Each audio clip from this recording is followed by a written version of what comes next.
So thank you very much to everyone who stayed this afternoon for my presentation. I know we're late in the day. My name is Donna Kelly, and I'm an MDiv summer distance student here at AST. And I would like to thank Dr. Sinnes, first of all, for paving the way for this grad project with me. And also the Reverend Dr. Ross Bartlett, Dr. Winnie Wong, and I would also like to thank my student colleagues, the faculty and staff of AST, my family, my church family, and all the wonderful people who support me in my academic endeavors. And a special hello to everyone who's watching online today. A special shout out to my congregation at Westside United Church in Pence, Nova Scotia. And they're congregating in the church today to watch this. So, hello, everybody. I'd also like to say hello to the folks from First South United Church and to everyone else who has tuned into this presentation to support me today. I offer a special thank you to the participants of this study. All of you, I thank you so much from the bottom of my heart for sharing your stories with me. When considering a topic for my graduation presentation and paper, I wanted to research something that I could remain passionate about for an entire year, and that is a long time. So I thought about my personal faith. I thought about aspects of worship. I thought about the declining numbers within churches and the young adults who have chosen not to attend church on a regular basis. And I wondered, if young adults do not attend church, how do their parents feel about it?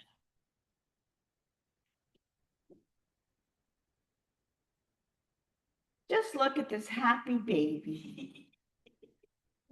The top of the slide that we can't see says, "We have a baby. Now what do we do?" Don't we wish that they always look that happy? When parents have a child, they want the very best for that child. They want them to be prepared with everything that they need for all that life requires. Church attending parents of Christian faith also want to provide their children with exposure to the important tenets of that faith. Parents enable children to experience worship services in church, Christian education, opportunities to learn about their parents' belief in God, and to be introduced to the biblical teachings as instruction for how to live their lives in a manner that follows the example of Jesus, to love God and to love their neighbors. The 2021 Canadian census data indicates that 53.3% of the population of Canada identifies as Christian versus 77.2% in 2001. And 34.6% of the Canadian population identified as having zero religious affiliation. That is 12.6 million people. With the new census, it will be interesting to see what those numbers will be. And by anyone's calculations, you can see that in 20 years, that's a huge drop in Christian identity. I've read research studies about young adults and the myriads of reasons for their non-attendance at church. But there's a gap in the research regarding the parents of these young children and young adults. And I wondered if I might discover an insight into how the parents feel about this phenomena. Is this a topic of importance to church leadership? I wonder.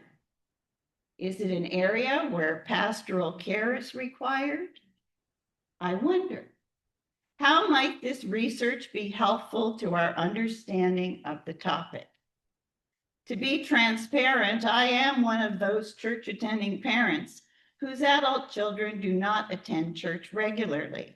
And I state this to reflexively identify this circumstance as a potential source of bias. However, I want to be quite clear that as I conducted this research, I remained cognizant of my circumstances, and I listened closely and carefully to those I interviewed.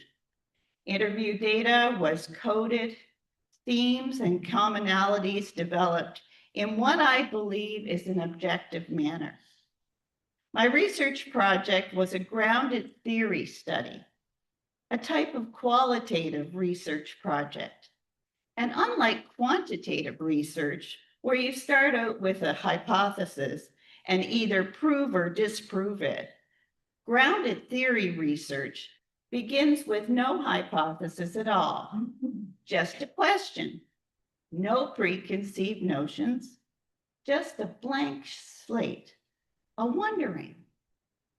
With grounded theory research, the theory grows, develops, and finally solidifies with identifiable themes and commonalities from within the responses of the interview participants, the actual words that they used, their body language, the laughter, their facial expressions, the pauses within their speech, and the tears, and there were tears. Discussions about faith can be a very emotional territory to explore, and I am so grateful to my participants for sharing their experiences with me.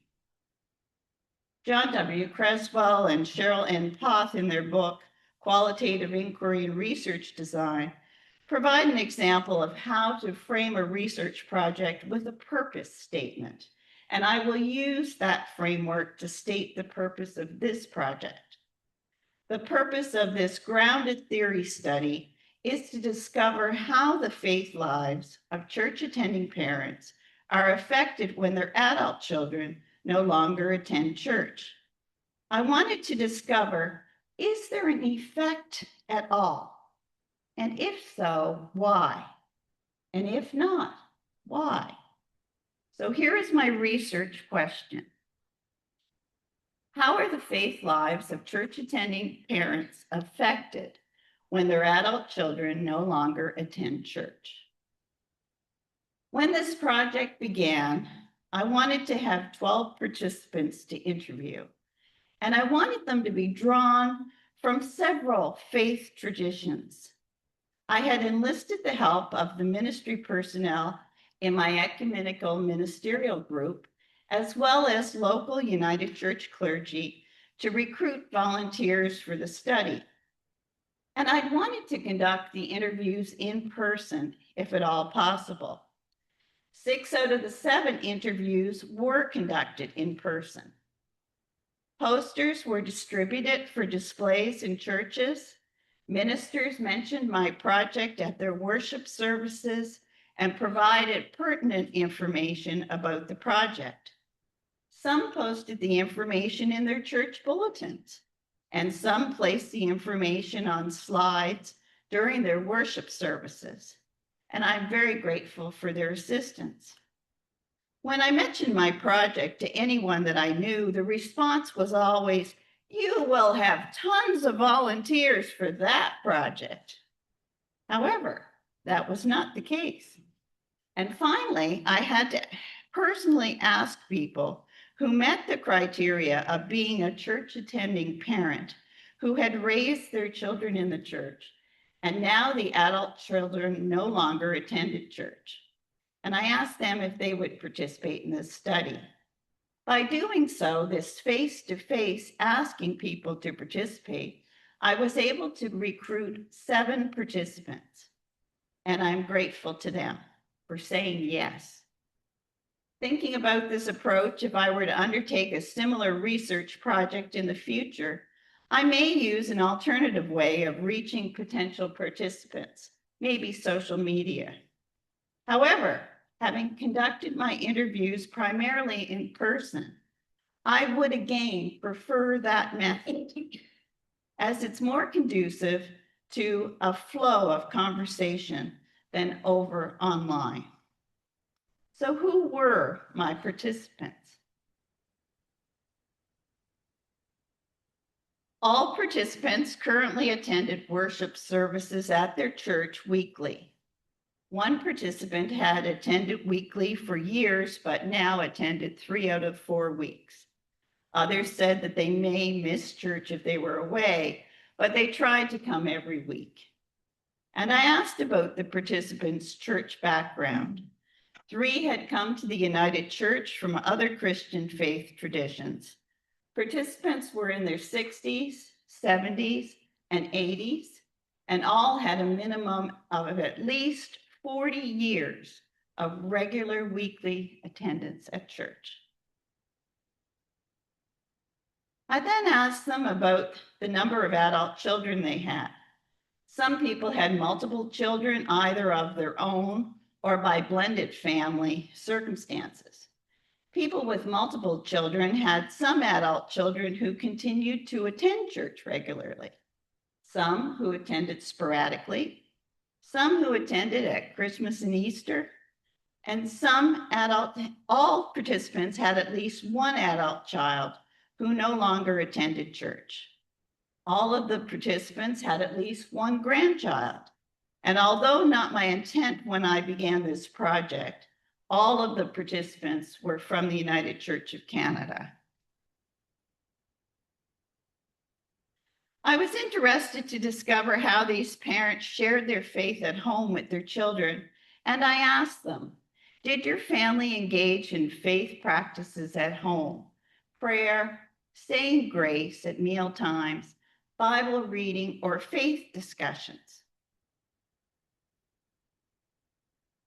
All 7 participants had faith discussions with their children. These were not scheduled talks like, tonight we're going to have a faith discussion, but they arose during prayer time or question and answers sessions, usually initiated by their children after Sunday school. 6 of the 7 participants said grace at mealtime. 3 said grace at every meal, 3 at special holiday meals, and 1 did not say grace. All participants engaged in evening prayer with their children, and 6 out of the 7 participants shared Bible stories with their children. One participant even had children who acted out Bible stories, which was interesting. The children also attended church and Sunday school as young children, except in one family where that was not possible due to circumstances within the family. But those children did attend church as teens. So when did the children stop attending church? Well, as you can see from the responses, some as early as 12 and some when they left home at 21.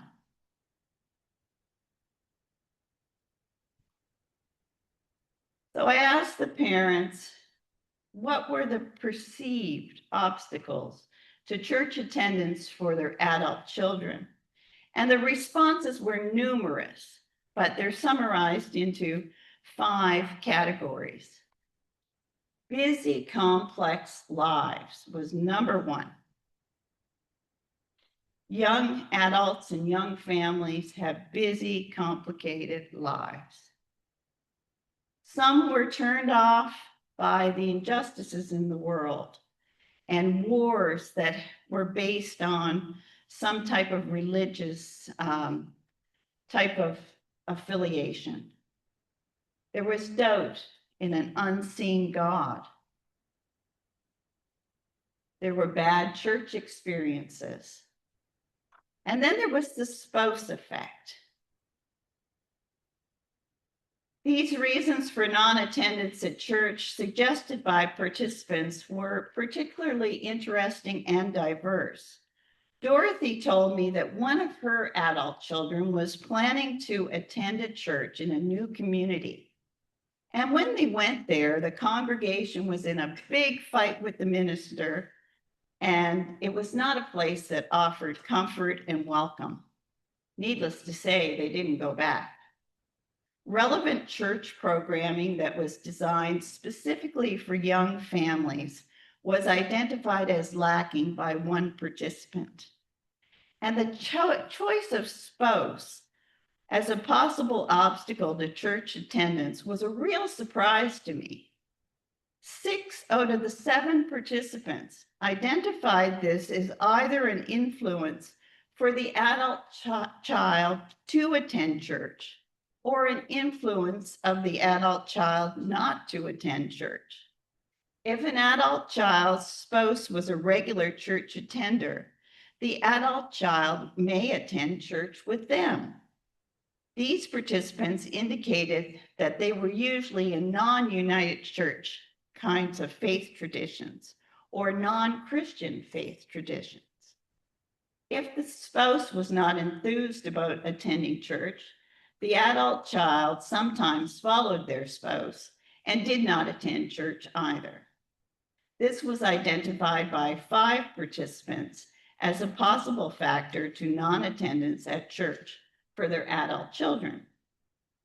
Divorce was also identified as an issue with regards to shared custody for children. Children may attend church with one parent or grandparent and may not with the other parent or grandparent. In one instance, a participant said that because the spouse and spouse's family did not approve of church generally, the adult child chose to not reveal that they had been a regular church attendee. Trying not to cause a rift with the spouse of the adult child was cited by 4 participants as to why discussions had not taken place, encouraging the adult child to attend church or to having grandchildren baptized.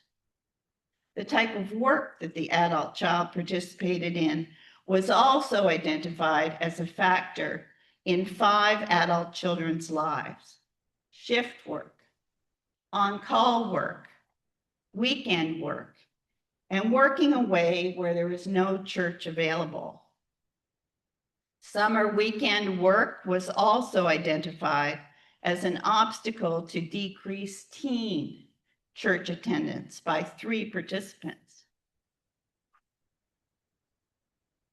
This study is about faith.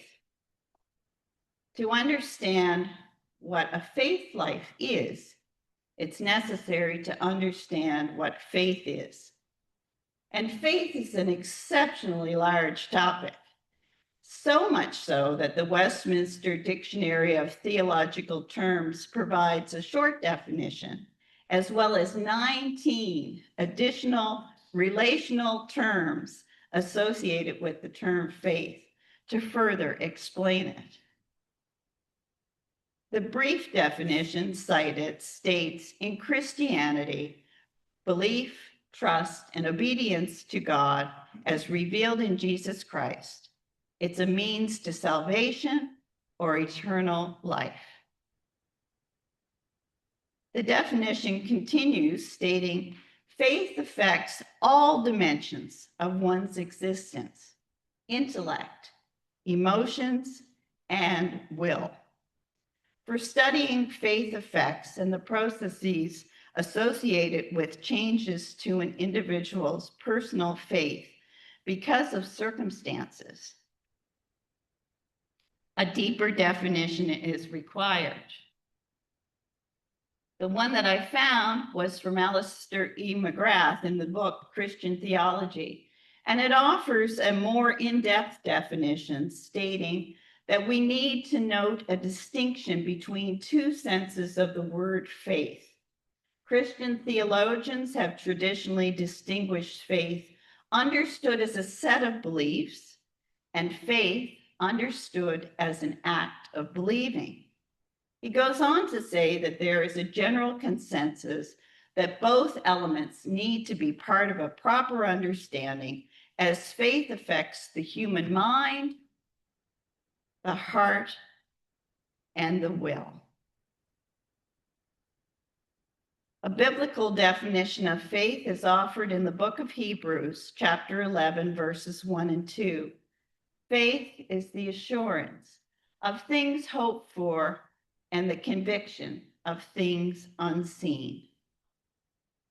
As this study is a grounded theory exploration, the faith lives of participants needed to be analyzed based on all of these definitions to truly develop an answer to the question as to whether their faith lives were affected or not. We have to understand, now that we understand what faith is, my next question, I asked, how did the participants feel they had been affected, if at all, by the decisions of their adult children to not attend church? This is really interesting responses. No, I don't think so. It has always been the same. No, my own faith is strong. No, I put a lot of faith in my faith. I draw from it. It gives me strength. No, I still believe all the things that I did before. No change. No, their decisions or anything else could not change my faith, my belief in God. No, there is no effect of their decision on my faith life. Only one of the participants said, possibly, adult children have had an influence by showing you that you can live a Christian life without attending church. 6 of these 7 participants said emphatically, no, no change. And other than the one who said that Christian life could be without attending church, 6 out of the 7 participants believed what they believed, and they were adamant that nothing could change their faith beliefs. I was really impressed at how strong the faith beliefs of these participants were. Many related stories about how their faith in God had sustained them through the most difficult times in their lives. And I was moved by both their stories and the strength of their faith. 2 questions I posed to the participants asked about how they felt about their children not attending church. Firstly, when children initially stopped attending church, and how they currently feel about their adult children no longer attending church. These questions evoked intense discussions, and it was obvious that these participants cared deeply about their adult children and carry deep feelings about their adult children's disconnection from church, as indicated by these responses. The top response was, I wish they would. Some said that they were sad, bothered, disheartened. They didn't want to cause a rift with their children. They can't tell them what to do. Some were upset that weddings had happened with no clergy, that God had been left out. And some were upset when their adult child had denied their faith. The major, biggest concern was that their children would not have enough faith to get them through the hard times in life, to strengthen them when tragedy occurs. And then my participants shared with me some heart-wrenching stories and how their faith brought them through those difficult times. So I discovered that in spite of carrying these internal feelings, participants had found a way to be resilient and accept the fact that their adult children no longer attended church. Their responses are as follows. Parents have provided an example of faith for their children and church attendance. Adult children practice Christian faith in action by helping others in the community, seeking justice, and being concerned about the world. The church is the people in the community that you help, not a building that you sit in. One participant said that they had no concern over their souls and they thought that their children were right with God. Another said that they are open to church, their adult children, but it's on the fringes of their life. And some said that their adult children, when they came to visit, would often attend church with them, if invited. Sometimes they did, sometimes they didn't. But I found that was an interesting point. Even though they don't go on their own, when they came home and were asked, they may attend. And they have their own faith journey. Big issue, they did not want to interfere or pressure them to preserve their relationship with their adult children and their spouses, because it is up to their adult children to decide. So how do we interpret all of these responses? Except for one participant who was neutral about how they felt about their adult children not attending church, the other 6 participants experienced what I would consider an unspoken unhappiness that their adult children do not attend church.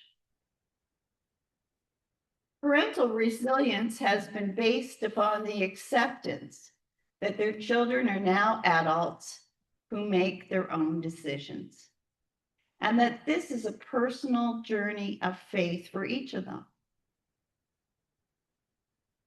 Resilience is enhanced by the awareness that they have done everything. They've set an example of personal faith and church attendance, as well as providing faith practices at home. And like all aspects of parenting, parents can only teach and provide examples of how to live. And once the children are adults, it's up to them to decide what to do with what they have learned. This brings me to my final finding from this research project. Hope. Faces lit up, smiles occurred, and postures became more erect when grandchildren's discussions took place. These parents of adult children live with hope. Hope that their adult children and grandchildren will one day return to church. Hope that grandchildren will learn about God and the teachings of Jesus and faith. Hope that adult children will turn to their faith for strength when they experience the really hard times in life. Hope that what they have provided to the children as a basis of faith will be enough. Now we go back to our biblical definition. Faith is the assurance of things hoped for, the conviction of things not seen. Hoping that God's Spirit will move their adult children within their hearts to enable them to have faith, to enable them to be closer to God and to find the strength that faith provides. To conclude, I will take you back to my research question, which was, how are the faith lives of church-attending parents affected when their adult children no longer attend church?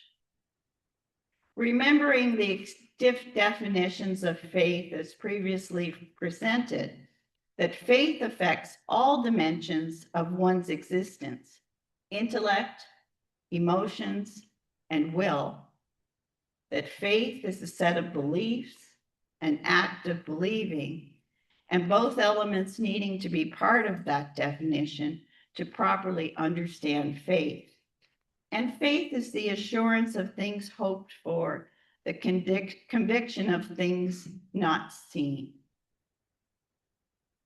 Using the more expansive view of faith as provided in the definitions previously cited, as a researcher, I perceived that the faith lives of these 7 participants have been affected by their adult children not attending church. It could be argued that based on my analysis of what they have said, which was no, no, no, no, that the belief part of their faith lives may not have been affected. However, the other aspects of their faith lives have been affected, with feelings, the resilience, the acceptance, and the hope. And as this research project was a grounded theory exploration, what theory was gleaned from this research? The faith lives of these 7 church-attending parent participants are affected by feelings associated with their adult children not attending church. And through resilience, hope for the future, and acceptance, they continue to practice their faith and gain strength from their belief in God and Jesus. In the book, Handing Down the Faith, How Parents Pass Their Religion On to the Next Generation, Christian Smith and Amy Adamschuk provided an analysis of their findings of a 2014-2015 research study. You have to remember, my research project had 7 participants. Their research project conducted 230 interviews of parents in the United States researching the transmission of faith between parents and children. Their participants were drawn from various Christian and non-Christian faith traditions and from diverse ethnic, cultural, and socioeconomic backgrounds. They concluded that parents do good and well to pass on religious faith and practice to their offspring because religion can help growing children successfully navigate the journey of life in the world that they will soon face. They also discovered that the metaphors of religion as base, foundation, grounding, basis, guidance, rooting, and anchor, which parents very much want for their children, was pervasive in their interviews. So from a pastoral care perspective, is it something we need to know about? This research, as far as I'm concerned, is very important to the church, to ministry personnel, to church leadership, and from a pastoral care perspective. Based on the statistics quoted at the beginning of this presentation, many church-attending parents will be experiencing these circumstances. And naturally, with only 7 participants, it's difficult to extrapolate these findings to the greater church. However, this suggestion of church-attending parents of adult children who no longer attend church may experience intense, unexpressed, that's the key word, unexpressed feelings as evidenced by these research. Had I not asked these questions, I don't know if they would have discussed these feelings. Churches and communities of faith are important. And why are they important? Churches can provide opportunities where parents can speak openly about their feelings. Ministry personnel and others in the church can provide opportunities where parents, perhaps in small groups, could discuss openly their feelings in a safe environment. Messages of hope and sermons may be beneficial for parents as they care deeply about their children. And continued affiliation and worship within a church community enables these church attending parents to practice their much valued faith. So that is my presentation. And I would like to thank Samuel for his technical assistance. He has reduced the stress of many of us this week, and very much appreciated. This was a project that meant a great deal to me. I learned a lot. People were kind and shared their stories with me. And it was a growing experience for me, as I think it was for my participants. And so I was very fortunate to have had this opportunity, and I thank you for your attention.